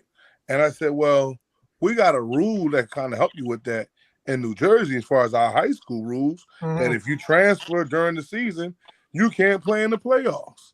So, like, maybe rules like that will help, with the situation, I guess, that they have. The other real reason why I did post this, because I was thinking more from a life standpoint. So I coach in the urban community, and I know that in the urban community, you want to get these kids as active as you can, right? You don't want them wandering. You don't want them trying to find other things to do, if we all kind of know what I'm saying. So it's like, and when you have a Little League football program in the urban community. I don't think closing rosters should be something you should ever do. I mean, on the high school side, I got kids, they come on late, they like, Coach, I want to be a part of the team. I throw you on a JV level and have fun with it, because I can't definitely put you nowhere else. But I just don't understand, like I said, I didn't understand why they closed the rosters, maybe anybody else. I thought I was going to have one of my guys from Little League, jump on to help me out with this. But Go ahead, Mike. So yeah, I know down here with my son's league, we've had a problem going on with the scheduling aspect, because Town X is saying that they have a team for the 12U program, and then a week before the season starts, it comes back, oh, we don't have enough players, and they fold, and now they have to redo the entire schedule, and it now puts. We got moved from a home game 2 years ago. On the Thursday, we were supposed to play on Saturday. We got moved from a home game on Saturday to an away game an hour away, up in an hour north over Labor Day weekend. And it was just like, it rearranged families. And I mean, that's just a small sample size of it. But that I agree with everything that you said. I agree with, like, we want the kids playing the games. We want the kids doing other activities that are going to keep them off the streets, doing other different things like that. But sometimes we got to draw a line and say, okay, well, we don't have a team. What are we going to do? If you have a team, bring on the kids, let them play. Like, if your town has one, if not, let them go find a town to go play in. And I know we have waiver systems, so sign a waiver and have them go. Yep. That's a thing. So different things like that. Like, but I know that some towns do have a problem with having a number of people. So I know the scheduling issue is one of them. Okay. I can definitely see, like, as a coach, I would want the roster locked at some point. I don't know about not taking on new kids, but I need to know who I'm game planning with. I'm installing a system, right? I consult with some teams. So I consult with one youth team that's running Kenny Simpson's Gun T stuff. Oh, and there's a lot. There's RPOs, there's formations, there's run option reads. Like, there's a ton of stuff going on. Okay. I can't have him just transfer out to another team, and now I've not brought up a second quarterback. Right. You know what I mean? Like, that would be chaotic if my guy could just leave. I get if your coach is terrible, you'd want to be able to leave the team, but if not, like, it's developmental, man. You're not winning a Super Bowl in youth. Yeah, but I think that's a huge issue. That's my man. Like, that is a huge issue. Some of these guys, literally, that's all they care about is winning, and it really affects everything from substitutions to who they want on their team, and how can I do to the systems they're running, to the coaches they're bringing in. I mean, ultimately, it's about development. It's about getting kids better. It's about having these kids fall in love with a game that can help them better themselves on and off the field. And at the end of the day, it's supposed to be fun. You know what I mean? Like some of these guys, it's like, it doesn't have to be militant. I mean, it goes back to this, right? A lot of guys coach the way they were coached, right? And like we were talking about, like, if they're not willing to learn new things and adapt to different systems and things like that, well, then we'll still have guys that line up and do freaking old school Penn State drill and smash into each other like bull in the ring. Bull in the, we all were part of it, right? And I'm sure, and some of us, we still want to do it, but we can't do that anymore. There won't be a sport left if we do that. All right, so watch this one, right? With the rosters closing in youth football, a kid play against a team that, let's say he lose to this team. That team goes and recruit that kid. Then he goes and plays with them. That team leaves your team and now go play with that team. That's happening. So the portal is hitting everything. The portal is real in the youth. They got the transfer portal for somebody that's only going to win a league. And NIL. It's like, facts, we got eighth graders running camps with their name on T-shirts. Right? Parents will pay or won't pay the registration fee, right? Kid to get into a scrimmage and they like, I don't know if I want to pay the registration fee. Then they won't pay the registration fee. Take the kid off a team, get your equipment back, take the kid to another team, put the kid on the team because the rosters don't close. So they close the rosters. There needs to be. there needs to be some uniformity within the leagues, right? Like, and they gotta like police it, and that's what we talk about sometimes with 7-on-7. There is no overarching, ruler of anything, man. So, you got a team that goes to a tournament, gets thrown out because a dude throws a haymaker. That's just like the way they play. And what are the ramifications? They get thrown out of that tournament, and then next week you see them at the next one. Like, there ain't nothing going on. There's no overarching body of it, and I don't really know how the youth works. I know AYF has their rules, and then some of these other individual leagues have their rules. But those all-star teams that travel and do all that other kind of stuff, it's the Wild West. And at some point, I really think like the only way to get it done would be to have an overarching type of, like the NJSIAA. You say what you want about them, but at least there's freaking rules that everybody's got to go by, whether we like them or not. They're there for a reason, and I feel like that's what you kind of have to do. Otherwise, it's just all over the place. Everybody's going to do their own thing to gain the advantage, and that's just kind of how it'll be. I want to add this. Did you all see the game between Deptford and Woodbury, and it was 200,000 people out there? No, it was 10,000 people, and the police had to shut it down. Right? A youth game or a high school game? This is a youth game in South Jersey at Deptford Mitchellfield. 10,000 people. Holy. And we're all parked on the street. And now down here, they want to invest in the kids because they got kids that are going up. You have Coach Marcus from Roman Catholic here. You have the Emotep coach here. You have the DeMatha coach from Maryland is at this game. Right? That's how much they want kids to be traveling and going to spaces. With the cap on youth teams, I think it's because of the talent level that they're trying to attract a certain type of kid per team. That if you don't meet this type of team, hey son, I think you should go play for X, Y, and Z. Right? If you can't play on the Brick City A team, and that's why a lot of teams have A, B, C, right? They have different groups because you have to try to make it to where kids get an opportunity to just learn the game at that level.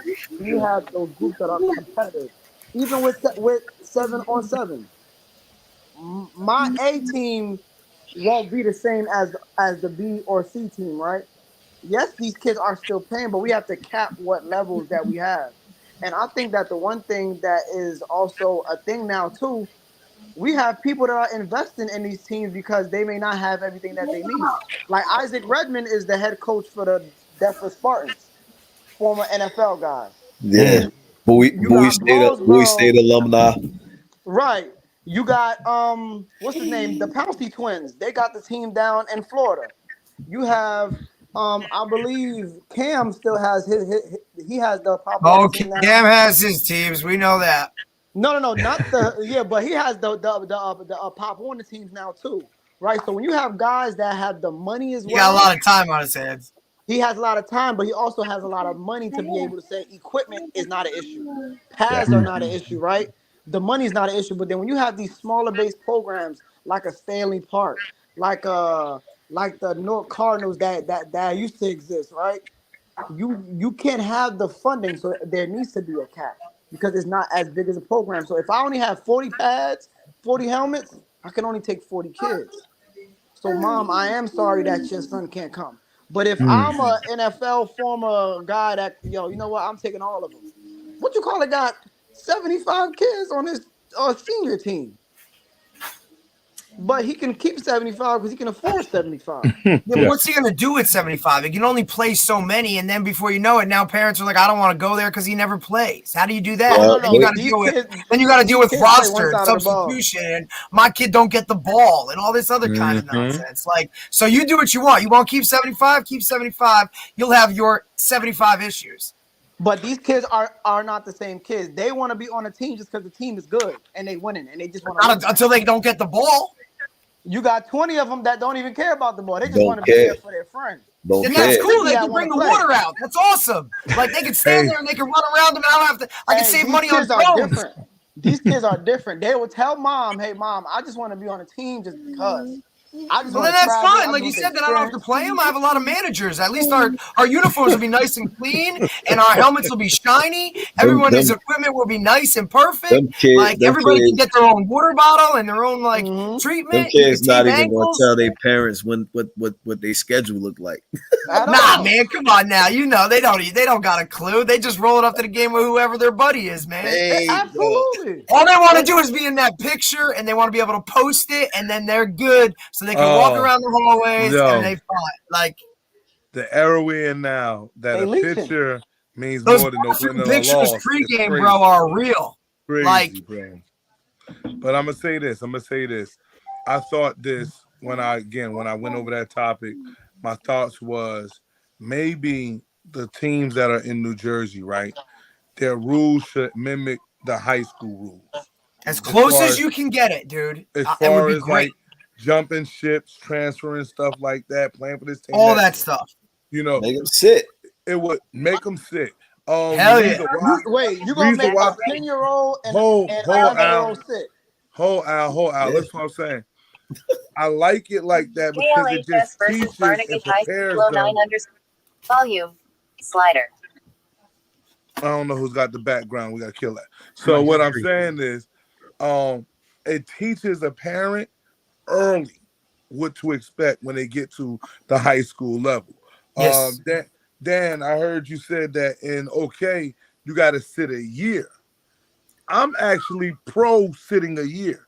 Hell yeah. Reason why I'm pro sitting a year, because it just be too much movement, and a lot of the movement be on either kids running the house, not understanding what the rules are, Yep. and parents just leaving on I don't like this type of energy. But if you know your kid got to sit for a year, you'll think a little bit about making a move. Like, wait a minute. If he And he says was he got making to the sit, decision in the first place. Right. you know what I'm saying, So it's just one of those things where if, like you said, Al, damn, we're going to make a 10-year-old sit. The 10-year-old can't be going to 16 different teams. Because what's going to What's that happen teaching is, him though? You know what I mean? Like exactly. There I'm used gonna go be to a job. time. I don't like it later. Okay, let me go to the next one. All right, goodbye. Like, see ya. Like, you know, like it doesn't mimic life in any way, shape, or form that you can just bounce, Right. and it'll be okay. Right. All right, I'm gonna jump on. I got one more topic. Let's see if Brandon can give it to me.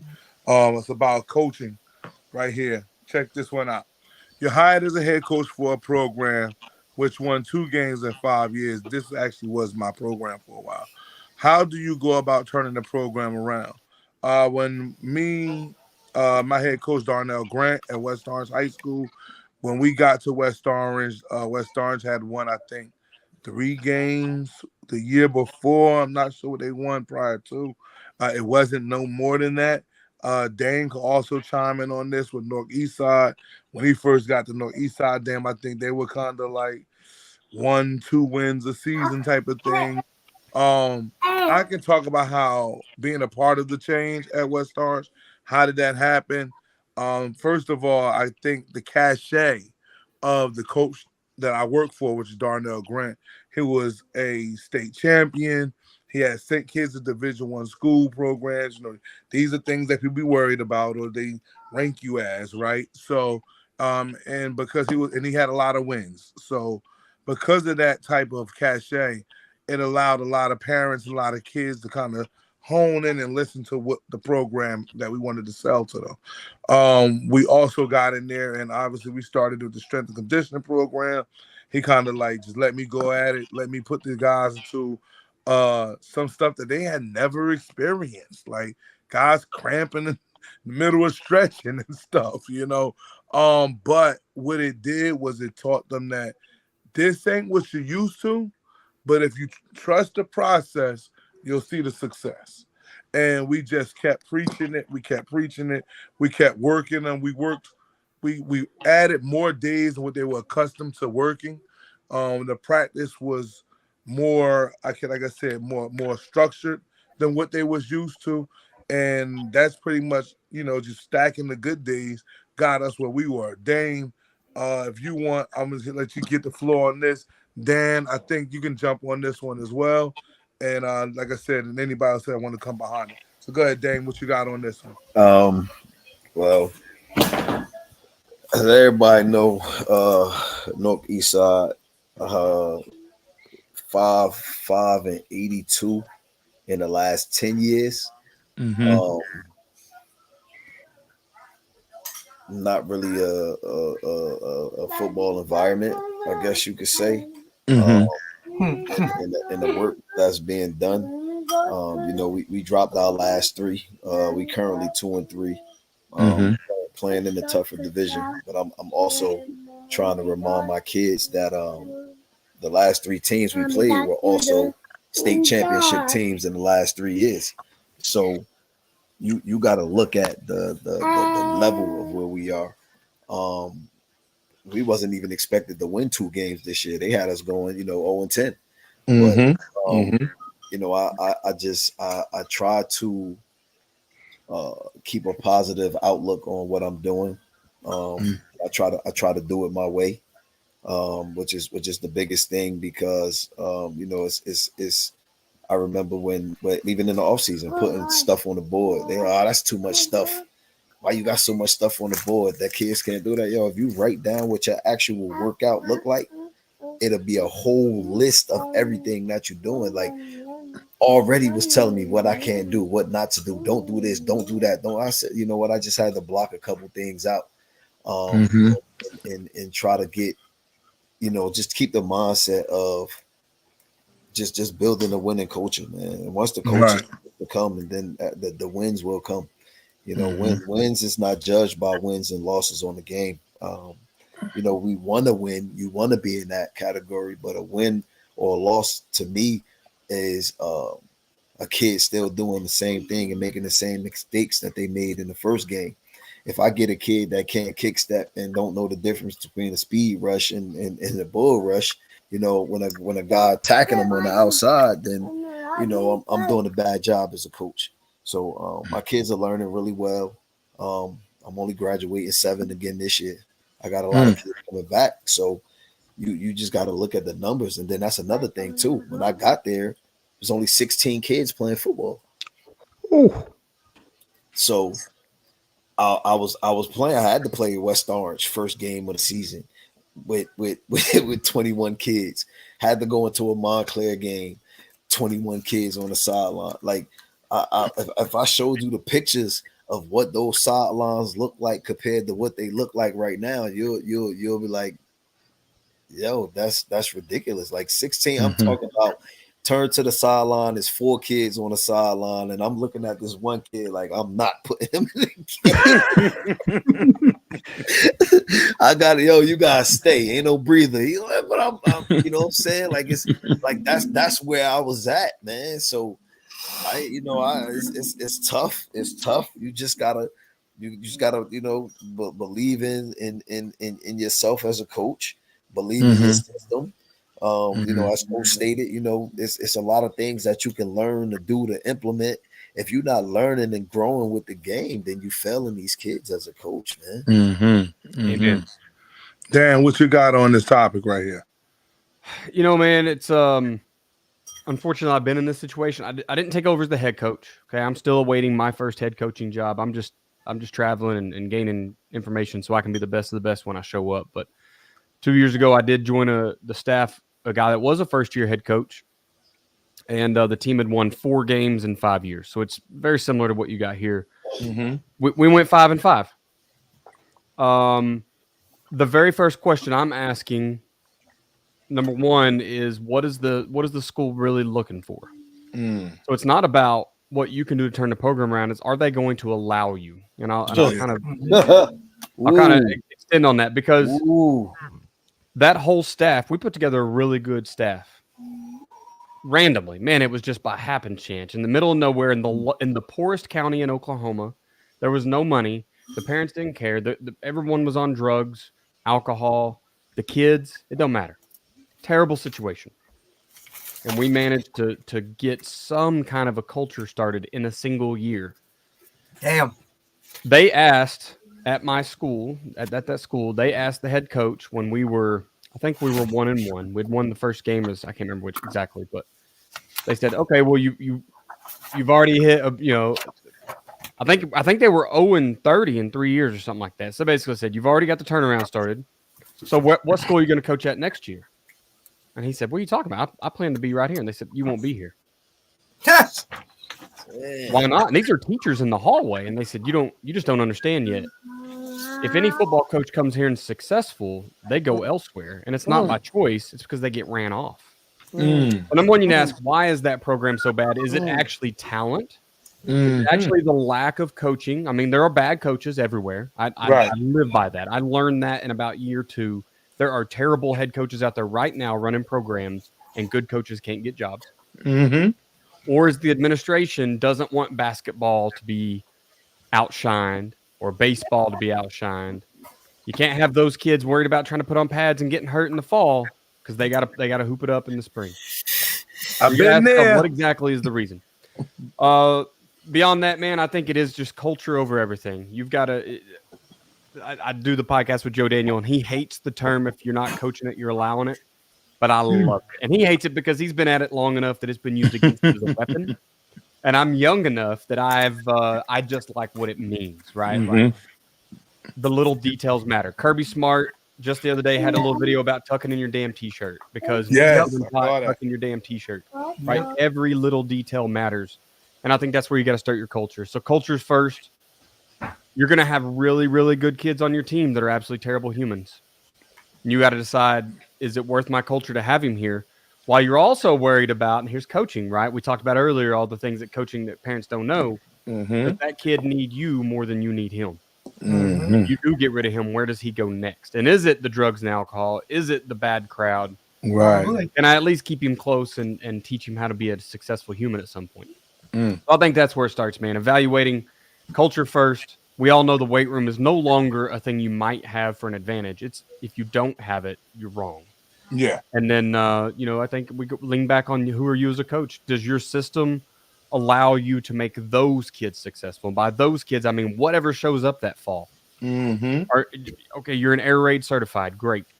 Can you run air raid with these kids? Hey, you're a flex bone guy because that's what you grew up in. Do you have the kids to run the flex bone? Do you have the coaches that can teach it?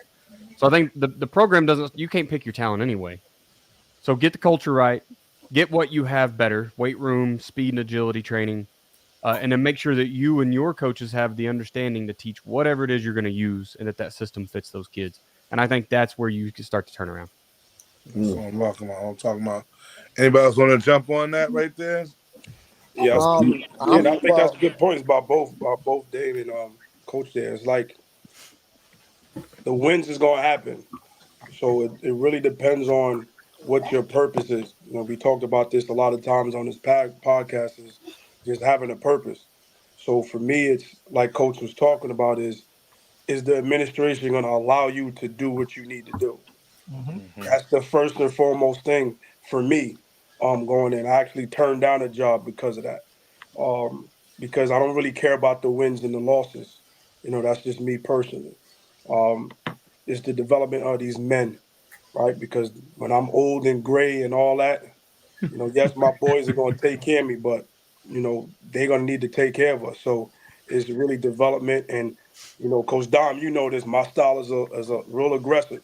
So the style is impeccable. His style is impeccable.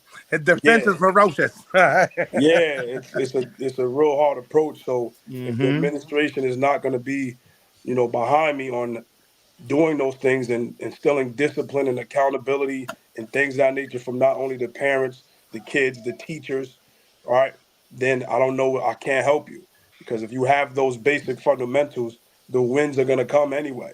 The wins are going to naturally come. Like Coach said, tucking in your shirt. I'm going to be able to rely on you to do the small details right in the game, which is going to lead to wins. So for me, the biggest thing that if my time comes again is the administration has to be behind me. And then we go from there. The rest, we'll take care of. Absolutely. Listen, I'm sitting in here with a chat room with a bunch of coaches, and me being a former coach myself, I think that I've won a lot. And even though my record might not say I've got 100 wins to 5 losses, first of all, I've never been a head coach, so I got nothing on that. But I still have people that come back to me now today that I've coached 20 some odd years ago, and they say, "Hey, coach, how are you?" And they still refer to me as coach. So in that aspect, I feel like I did win something. That kid's still kid now. I'm saying kid, he's 40 years old. I'm 50. I was 10 years older than he still respected me. And maybe I did teach him something that, okay, we didn't maybe win as many games as we wanted to, but this kid is now doing the right things in their life. So I'm looking at it on a broader scope. Mm-hmm. Hey, all them trophies are dust collectors anyway. You know what I mean? Absolutely. More to clean.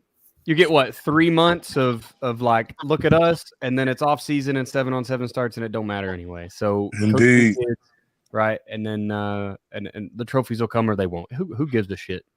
One coach in the state at each level is going to get a trophy this year. That don't mean there's one good coach in the state of Oklahoma. Yep. Correct. No, I totally agree. Like you said, the culture is the one. You know, I do agree with you what she said. Also with administration, boy. I've been there. Remember that, Dane? Boy, that football program makes more sales than that girls' basketball program. Boy, it's going to be some shit moving around here. So, you know, it's definitely like that. And then also with administration is, you know, I do got you guys as teachers too. So I need that lesson plan in, coach. I know you got a game this week, but I need that. And if I don't get that, then you ain't got to worry about the game. You might not make that game. And then you get some administrators that go, "Hey, coach, got a big game this week. Let me get Don't worry about it. I take care of that." You know what I mean? You get some administrators that go, "Hey, coach, hey, listen. You said, what do you need to get those kids stronger? Because I'll go invest and get that." So there's different spots. Like you said, that part definitely helps, you know, you push the program. I could definitely say that, Derek, you know what we got at West Orange, man. It's been what you need. Don't. It's not the norm, that's for sure, right? No, it's not the norm, man. But it's a beautiful spot, and Absolutely. they have been open to what you need. You know, it helps. How can I help you get to where we both want to be? Right? Not one-sided, not I have an agenda. It's how can we work together to make this place that it could be and should be and is pretty much on its way to being, right? Man, it's definitely that. So, you know, that's definitely the thing. But, you know, if you get that, like I said, because some people do get that's the rarity. It's a rarity. But you have to have the culture ready to go.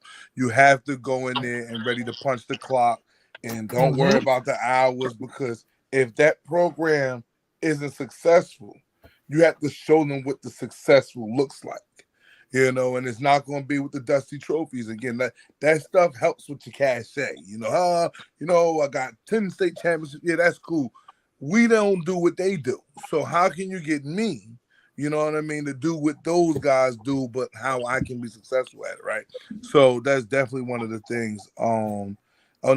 Not like Will Hathaway said, coaches, parents, and administration, and the kids got to work together in the community to make it better. I mean, look, that you get that, then you got something special. I can attest to it, but I can also attest to being in other places that you don't always get that. Like you heard Coach Derek said, that's a rarity. You know what I mean? What we got. I mean, right now it's a beautiful thing. When the superintendent's son is playing football in the town, I think you can bet your bottom dollar football's gonna be good in the town. You know what I mean? So, and also when you have a superintendent who's not only, you know, invested in that aspect of it, but is a good man himself and has worked his way up to being where he's at. He wasn't handed anything, right? Yeah. And he took roles and jobs so he's been through it, which also helped a ton. So that's the thing, you know, that stuff helps. You know what I mean? So look. Hey, Mike. See the helmet? I told you, I'm over my time limit. The baby's here to take over the show. I get a little bit of time. Dang, man, clear the background. Show the guys the weight room, man. I'll tell you, Al, listen, you're gonna have to put your kids with these guys' kids, bro. Cause I'm telling you, they be having them suited and booted. You see, she got it with the helmet on. Dame about to show you the bench press and the curl. You know, we Haitian, bro. Pootie playing soccer, man. My dad already got him. My dad already got him. Hey, Dan, look at this, Dan. You see this bench press he's got for my boy? Hey. Oh, my God, yo. Hey, listen, my wife's a physical therapist, and she teaches all about it. Like movement is medicine from whatever age till you're 1,000. Don't quit moving. She would love that. She would absolutely fall in love with a kid having their own bench press. Like that's. I'm telling you. Listen, man, I got the best on here, man. But like again, let me say this. Thank you to each and every one of you guys, man, giving me y'all time. You know, it was definitely a lot. Mike, thanks for stepping on the show, giving some of these old coaches some help. You know what I mean? Or maybe how we could, sway a couple of calls our way. Who knows? That man's a lifesaver, bro. I blow up his phone probably more than his wife. Like, I'm all over it, dude. He got to hear from me every day. A bottle of bourbon will get you whatever you want. I have Listen, man. He should have made me subscribe. I'll get him whatever he wants, dude. Johnny Walker Blue on the way. You already know, man. So again, this was, I think I'm on my 6th edition of the Coach's Corner right now, man. I think I'm doing pretty well at it. Appreciate Aaron, you, man. Hey, listen, I'm trying, man. Something new that I picked up. A lot of people was telling me, Don, do a podcast. You give out great information. Yeah, this guy that's tipping his head to the side, Coach Dane. Like, it's good information that you give out, and being unbiased with the information. That's key. And I like all of my the most guests important that's on thing. here. You got to be unbiased, and I like to have, guys like Coach Shee, Coach Al, Coach Derek, Coach Dane, they come at it with real unbiased type opinions. So that way these parents and these kids can understand what's the real thing that had to be the main thing, got to make the main thing the main thing. I don't want to hear. As you talking, your boy just forced a fumble at the goal line, but it was recovered by the Ravens. That's okay, man. He need to keep getting money. His contract, you feel me? Hey, Big shout out to my boy Rasul Douglas over there at the Buffalo Bills. We having a good night tonight. As you can see, Brandon puts the score up. I don't care what the Ravens are doing. I'm still cheering my boy. Now, whoever paired Derrick Henry up with this O-line, that's Hey, well, cheat codes come and go. So we'll see how this thing works out. But like I said, this is the end of our segment. I'm going to do this again in another 2 weeks. Dan, if you want to jump on board, feel free. Mike as well. Like I said, every 2 weeks, I try to do this on Sundays at 9 o'clock. Hopefully it don't be a good game like it's on right now. We'll be missing out on it. We got the community. Hey, the Buccaneers game was earlier, Coach. You're good. There we go. There we go. Shake and bake, baby. You already know. I love it. So again, if anybody wanted to follow me on any of my social media platforms, my Instagram platform is DMFootball258. My Facebook platform is Driven Minds, and my Twitter platform is DMFootball258. So, and then like you said, Dan, any type of stuff as far as schematics or just talking about football fronts and just how to defeat certain things. Wing T is big up here in Jersey, so every now and then I gotta tap my brain into Wing T, and it's crazy because we're in the spread era, but then you get that one Wing T team like Union City, and I gotta deprogram my whole brain and stuff. So we could definitely talk about Wing T anyway. It's all the same thing. It's all the concept. Thank you, Steve. Be right there. Thank you. It all came from the same damn place, bro. You already know. So, like I said, man, you guys can always feel free. Hit me on the social media networks, anything. Hit these coaches here, these good men right here on their networks. And you know what? Let me run it around the table. Let everybody introduce their networks. So that way anybody that's watching us right now, they can tune into you. So, Dan, you can start and just spin it all the way around. I appreciate that. Number one, just reach out to me. If you're a coach, if you're youth coaches, anybody needs a consult, man, that's what I'm doing right now with my career is consulting for coaches. So Chamberlain Football Consulting. You can find me on Patreon to kind of find some levels of different prices, what you need, things are priced on. If they're too much, just holler at me. We'll figure something out. I've got a little YouTube I just started. It's in its youth stages. And then listen to the podcast, man. That's the Football Coaching Podcast with Joe Daniel, and then Coaching 101 podcast with Kenny Simpson. That's a couple places that that you can hear me talk. We talk every week on usually Tuesdays, Sundays, and Tuesdays. Those are posted, depending on which one. And you can be up on Twitter at Coach Chambo. Okay, that's the best place. My Facebook is like my personal one that has gone a little bit business, but Daniel Bryce Chamberlain, you can find me over there. Mike, go shoot. Let them know where you from, what you got cooking. All right, you can find me. My podcast is called Whistle Talk, so you can find that on any of the major podcast platforms.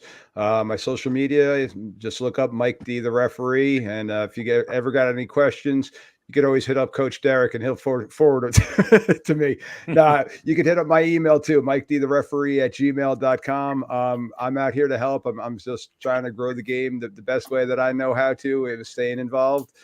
So hit me up, take a listen to a couple of my episodes. I break down particular penalties and different things like that. And again, all trying to help the fans, the coaches, the players, all just learn the game a little bit more from a different perspective. Coach Al, shoot, you up. Well, Coach Al, I've been getting a lot of feedback from my kids, man. So in the spring, unfortunately, I'm starting the Jersey DB factory. I have a lot of kids, man. I'm talking about a lot of kids from different regions, from north to south. And they told me, hey, Coach Al, you just got to start it, and we'll start coming and supporting. So that's going to start off in the spring. But you can follow me on my socials at _Al Petit, _ALPETIT.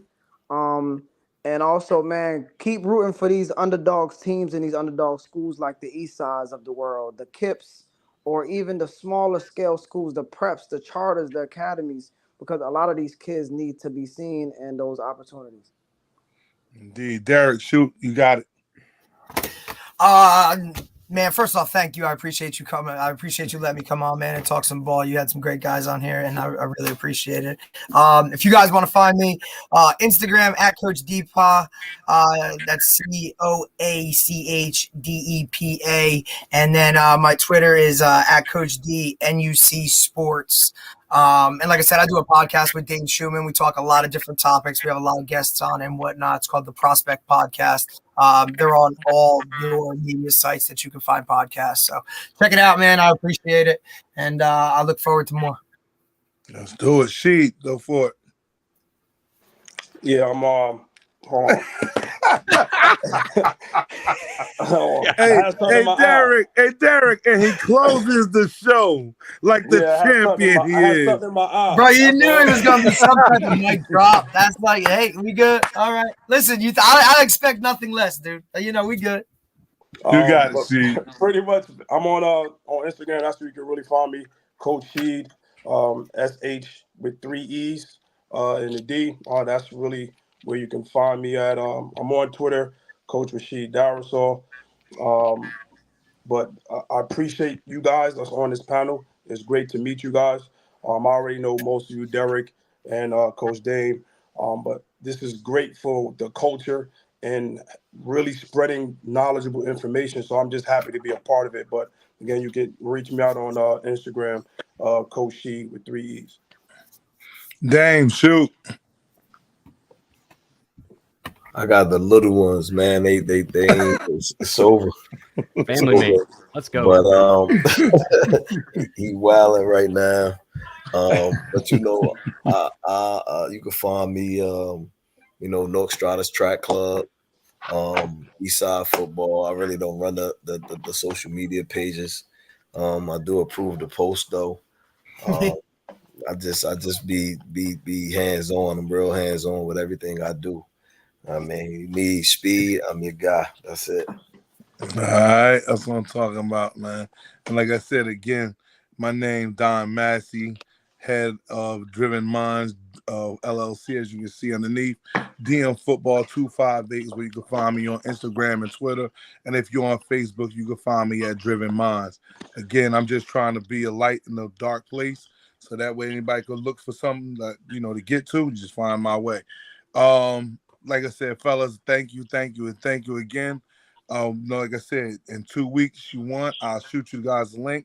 We'll come back up here and turn it out again. Next week, let's talk all on, man. Let's talk some schemes, man. Like I said, let's do that. Dang, what's up? You got some? Orange this week. Who got orange this week? You? Oh boy. Oh Lord, here we go. So they talk. Well, They might have the funniest coach in like up there though. Yo, he is but he wants everybody though. He wants everybody. I like it. yeah. Well, listen, he's getting it right now. So East Orange yeah. was on. Yo, you gotta be careful what you ask for, because like we talked about this new era that we're in, you will be a meme. So you gotta, Real fast. real fast. So you gotta be careful about how you talk that talk. You already Nah, know. yeah, it's all good, man. Yeah. I enjoy, man. He's a good. He mean well. Let me know tell what I you, mean? he's But a great sport because he You know takes what it I on the mean? chin. Some jokers be ready to call NJSIA on you, like, they're cyberbullying me. So I gotta love the way how he's playing it, man. East Orange doing them. East Orange get them crazy. Yeah, that's how it goes, man. You know, when the rabbit got the gun, you gotta kind of take it. But Yeah. like I said, I think next time we'll come on, I want to talk like some schemes. You know what I mean? Like we run a 3-3-5 defense at West Orange. I like it as a very interchangeable defense. You know, I mean, some people don't like it when they want to double tight me, try and ground and pound me out, but it's all good. That's all right. We're going double tight and make you fit, baby. That's how it goes. There it I is. already There it is. know. There it I already is. know how you coming. See, You're opening up a can of worms, bro. You better cut it's it now all before we good, have a man. whole other show. That's why I said to be continued. You know what go. I'm saying? Appreciate you, man. All right, fellas, be good.